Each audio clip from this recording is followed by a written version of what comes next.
Okay, I'm actually really digging this bed setup. What do we think? What do we think? Not even how it looks, it's just how I feel, you know? Like, I feel good being in my bed. Yo, what's up, guys? I've been noticing a lot of comments and a lot of traction on this video here about being friends with an ex. It seems as though a lot of you have either been broken up with, and are trying to be on good terms with your boyfriends, your girlfriends. Either way, I hope you guys are okay, because it seems like a lot of shit is going down based on the views, the likes, and the comments of that video. I just wanted to jump on here and make another video that's kind of similar, but it's more so just like random tips for post-breakup life. I do have a couple videos out. I think I have one on ways to get over a breakup fast. I have that one about being friends with an ex. There are a couple videos that you guys can watch, but today's video is going to be specifically all of my tips and advice and experiences that I've had post-breakup. Disclaimer, like all of my videos, it's all based on my personal experience as well as what other people in my life have experienced, my friends, family, etc. It is not universal to all situations, and a lot of the things I'm going to be talking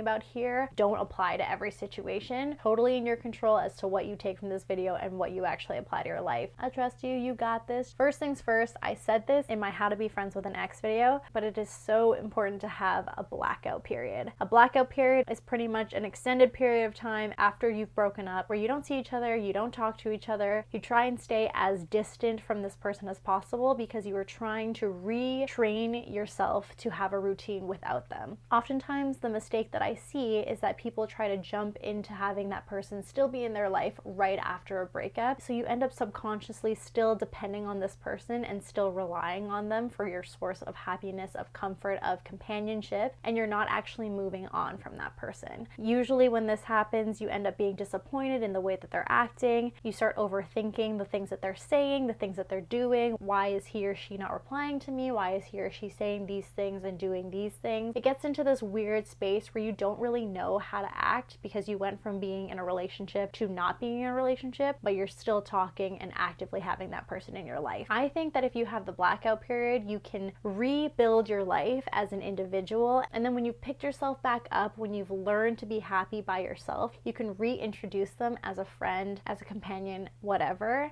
without building your new life around them, if that makes sense. Have a blackout period, and no, that does not just mean like a few days not talking. I'm talking like as long as it takes for you to have a normal routine without that person in your life. That means not thinking about them all the time, not feeling sad anymore, not stalking them on social media. All of that needs to be cut so that you can fully heal and fully appreciate them without being dependent on them. Similarly, and this is a stern warning, okay? Do not sleep with them. Do not hook up with them. Do not be intimate with them. Do not do anything date-like with them. It is so important to redefine the boundaries of who you guys are as friends if you are choosing to still have this person in your life. It gets real messy when you start involving yourself with this person again, whether it be physically intimate or emotionally intimate. And it may seem like all fun and games, okay? Till you realize that because you're not a couple, each person is doing whatever is in his or her best interest. That does not mean this person doesn't care about you,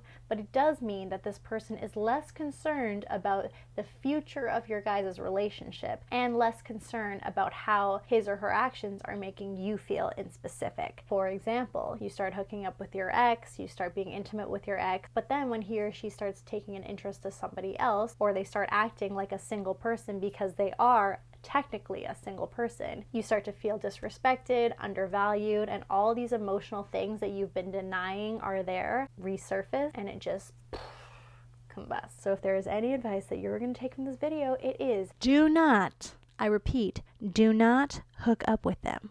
Okay. I know that the temptations are there, but you just gotta make that cut, because if there's any chance of you guys actually being on good terms after, it is going to be because you respected the boundaries of the fact that you guys are broken up.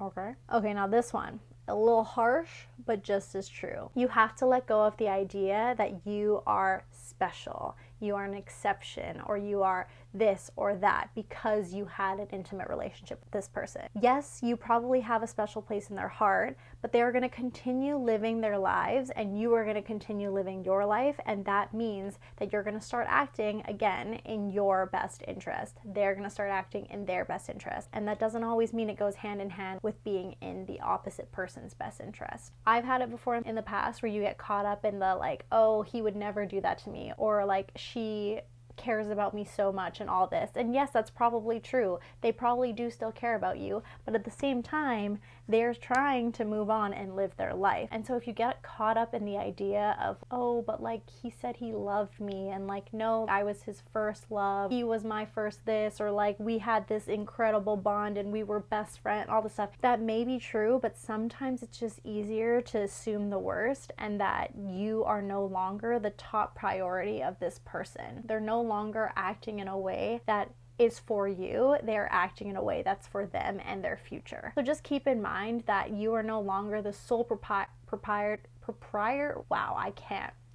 can't say it. You are no longer the sole focus of this person, and therefore you should separate yourself accordingly. Similarly, everything that they do moving forward is not personal to you. If you're getting upset at things that they're doing, the people that they're talking to, the people that they're hanging out with, the actions that they're doing moving forward, you no longer really have a say, and you should be mindful that those things are not a reflection of you. If this person starts seeing somebody else, which they likely will unless they've decided to die alone, they are doing it because they need to move on, because they want to be happy, and it has nothing to do with the fact that you weren't enough or they hate you or anything like that. So it's really important to be able to separate the two and to be able to recognize that nothing that they do moving forward should be taken personally unless directed towards you. It's so easy to get upset when you start seeing things or you start seeing this person thriving without you, but at the same time, if you actually care about this person, that's what you want for them, and them trying to be happy in no way reflects how they feel about you or felt towards you. And the last thing I want to talk about, because I think it wasn't necessarily clear in my video about how to be friends with an ex, but sometimes it is just not possible to be friends with every ex that you have. In my personal opinion, it really helps to be friends with that person before you were dating, because you have already identified that you guys work as friends and can return to that state after, to try and create a friendship dynamic